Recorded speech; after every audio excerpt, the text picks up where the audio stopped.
Chapter 8. The Knee on Our Necks.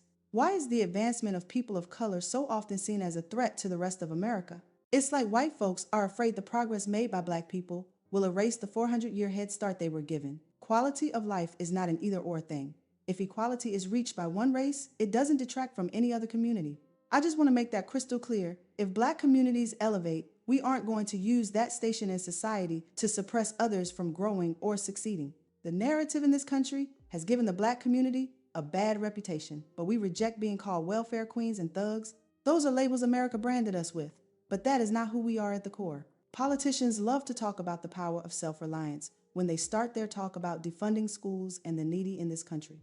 You'll hear Republicans, primarily, but Democrats aren't immune from this, last names Clinton and Obama included, talking about the power of free markets, entrepreneurship, and hard work to produce freedom for us all. It is my hope that with enough ingenuity and patience, we all will make up for the centuries of inequality that have set the uneven playing field which the babies of black and brown Americans are born onto every year. That's funny, because history shows that these things, hard work, ingenuity, creativity, and a business-oriented mindset, have rarely, if ever, been allowed to take root in America's marginalized communities.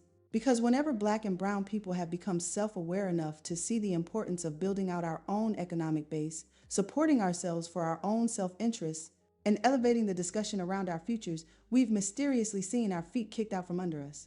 Every time a black organization or community builds power, influence, integrity, and financial governance, white America feels threatened. The consequence is always annihilation. Hence, another rule. Rule 13. Do not use group economics to rise above the expected status quo. Consequence. They will villainize and destroy the messengers. Dr. Martin Luther King, Jr. We all know who Dr. King is. Everyone reading this book learned about him every February during Black History Month, the father of the civil rights movement and a proponent for nonviolence in his pursuit of justice. Dr. King organized the 1963 March on Washington, spoke before Congress about voting rights and segregation, and led countless demonstrations in the advancement toward freedom for black people. He was assassinated on the 4th of April, 1968. His family holds firm to this day their belief that the FBI was responsible and that the man convicted of the murder, James Earl Ray, was a fall man. Malcolm X. Malcolm X was in many ways the counterweight to Dr. King's leadership of the civil rights movement. He represented the more confrontational energy of the cause and was, in his own words, willing to go beyond the simple call for nonviolence, believing that racism and white aggression should be fought by any means necessary. Malcolm X has been both vilified and lionized by history, but here is what is factual. He was a charismatic leader and speaker who grew his influence from mosque. Number 7. In Harlem, New York, as a leader of the Nation of Islam. Not without its own history of controversy, the Nation of Islam grew in strength and influence in the 1950s and 1960s by reflecting the frustrations of Americans who felt left out and left behind by the mainstream civil rights movement. Decades of suffering, death, and despair for Black America had not produced what had been promised. In fact, the record shows that Black and brown influence in government politicians with voting power actually fell in the time period between Reconstruction and the very recent pre-Obama past. The Nation of Islam was an outgrowth of frustrations, and Malcolm X's Take No Prisoners approach reflected those sentiments. He grew the organization by the thousands, developing a loyal following far beyond Harlem and drawing the influential support of people like Muhammad Ali. His name X was adopted as a sign of protest against his given slave surname. Malcolm X was well aware of the danger he courted by refusing to take no for an answer to the question of patience in the pursuit of equality. He was well aware that he was being monitored by powerful forces inside and outside of the U.S. government, and he predicted his own early death in the autobiography he elicited Roots author Alex Haley to write for him. As was so often the case, Malcolm's analysis proved correct, and he was assassinated on the 21st of February 1965 in New York City. The Black Panther Party.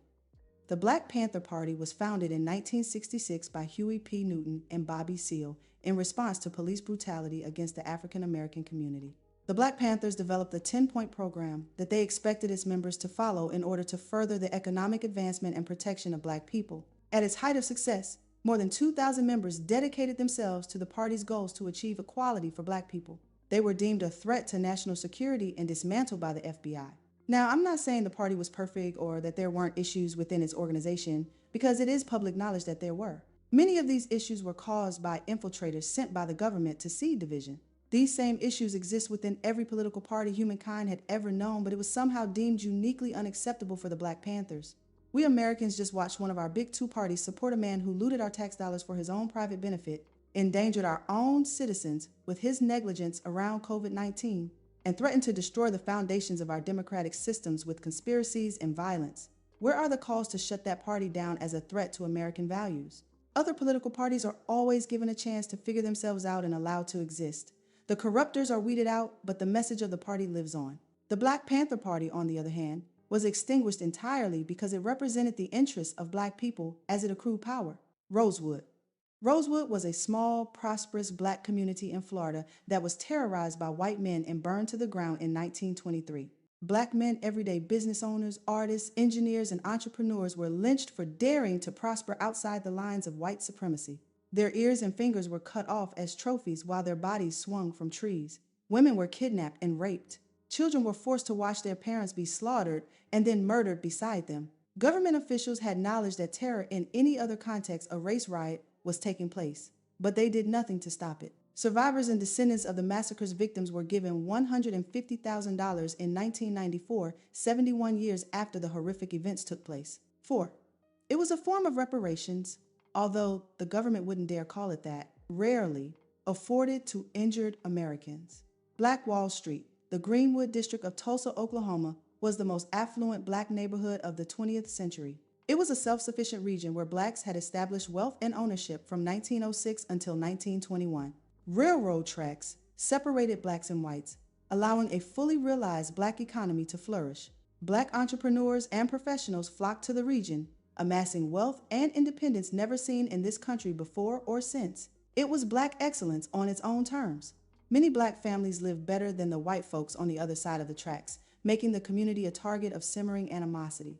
It's been said the Black dollar was recycled within Greenwood 19 times, helping the economy to grow and keeping Black businesses open.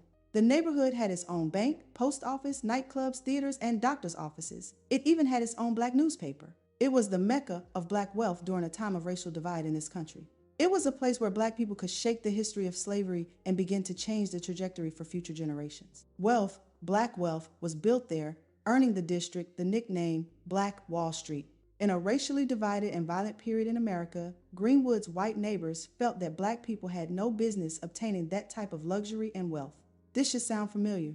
The idea of Black freedom, live without sufficient fear and limitation, was treated as a criminal act. All it took was for a 17-year-old white girl to accuse a 19-year-old Black boy by the name of Dick Rowland of sexual assault for racist white supremacists to do what they had been waiting to do all along. 1,500 white men lined up outside the courthouse with the intention to lynch Dick Rowland. When they clashed with a group of Black members of the community, the massacre began. Mobs of white people, supported by the National Guard, terrorized the Greenwood community. As many as 300 people were killed, and the entire neighborhood was burned to the ground. Their only crime was being Black, wealthy, and free. Elaine Massacre. In 1919, sharecroppers in Elaine, Arkansas gathered to discuss fair wages and organizing with the Progressive Farmers and Households Union. Membership in the union would help Black sharecroppers negotiate a better price for the cotton they picked and sold to white farmers. When a group of white men received word of the meeting, they went to the church, instigating conflict by shooting into what they believed to be an ongoing meeting. The sharecroppers returned fire, resulting in the death of one white man. Rumors of an insurrection spread like wildfire, and more than 1,000 white vigilantes confronted the Black citizens of Elaine. A race riot ripped through the Black community, leaving behind the bodies of men, women, and children. You would think that law enforcement would step in to stop the madness, but instead, police assisted in the slaughter. Even the governor sent troops in with orders to kill. Armed with machine guns, they slaughtered more than 200 Blacks, some with guns, others hanged, and many more tortured and burned alive inside their homes. The madness lasted for 5 days. Philadelphia Move. In May 1985, Osage Avenue in Philadelphia, Pennsylvania, was occupied by a communal group of Black freedom fighters called Move. They were anti-establishment, anti-institution, and believed in relying on a holistic, natural, agricultural, and hunter-gatherer way of life. Today, they might get a hashtag, a YouTube channel, and a cookbook series. The group opposed modern technology and medicine. In their community, they often organized movements against institutions that supported enslavement of life in all forms, including prisons, zoos, and circuses. They believed all living beings had the right to freedom and movement. Let there be no misunderstanding, they were loud. They disrupted, and it caused tension between MOVE members and local police. They wore their hair in locks, and each member took on the surname Africa. Their way of living and habit of both conducting and attracting protests within the neighborhood caused a disturbance. But violence was never their tactic of choice. Nonetheless, locals complained, arrest warrants were issued, and Philadelphia police launched a siege against MOVE's headquarters. The two sides, police and inhabitants, exchanged fire. One officer was killed, and 16 others, including police and firefighters, were injured in the melee. 9 MOVE members were charged in the officer's death, and tensions between the group and the police continued to escalate. Locals were no more tolerant of their peculiar ways, but again, this move was far from violent. Regardless, Mayor Wilson Goode and Police Commissioner Gregor Sambor declared them a terrorist organization, opening the door to their next play.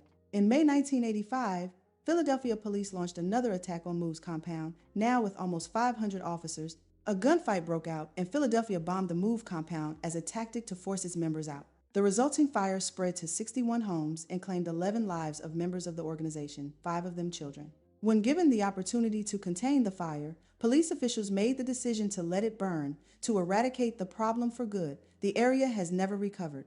The green light to bomb a city block in a white neighborhood would never be permitted. Die or live free. Black America just wants to exist, to live peacefully, without fear of being condemned for that which we can't control, our skin color. All the movements I discussed here were threats to the establishment because, in this society, any form of black power is seen as inherently dangerous. We, the disempowered, do not desire to dominate. I certainly do not. And none of the leaders I organize with or on behalf of wish to take anything away from others in order to build ourselves up. Equitable solutions. Solutions that share and ensure opportunity, do not take away. No one loses in a society that is fair. There should be no fear of freeing our vulnerable from the expectation of violence and dismissal. I am almost impressed by the number of ways in which these ideas about equity have been spun and mischaracterized to make the average person. In America, the average is a white woman in her late 30s, feel personally attacked, somehow personally put at risk by an other who holds no formal power. It's crazy. While these people and movements were not without controversy, the most important connecting factor was their love for black folks and their motivation to organize in opposition to forces of inequity. America will tolerate black health crises, black poverty, black illness, and black dysfunction. The things this country has always refused to tolerate is black equity and self-determination. Massacres led by racists and anarchists have plagued the black community for centuries, but the new movement led by millennials and Gen Z, the fresh faces who have accepted the baton from elders of the civil rights movement, they ain't having it. They match the energy being served by the system. Going along to get along is not enough. Working penny ante jobs and being undereducated and set aside aren't options. Attempts to terrorize and intimidate do not faze these young people. Being out there with this younger generation makes me more courageous. The millennial activists and the Gen Z activists have a different threshold for tolerance. So the unmovable goals are justice and equity. We are far removed from the inherited fear that the Jim Crow South utilized to keep the black community in line. No form of pushback, no legislation, no intimidation is large enough to deter us from pursuing righteousness. The biggest opponent we face, ironically, is the very institution we're supposed to call for help, the police. Don't forget to like, share, comment, and subscribe. One love.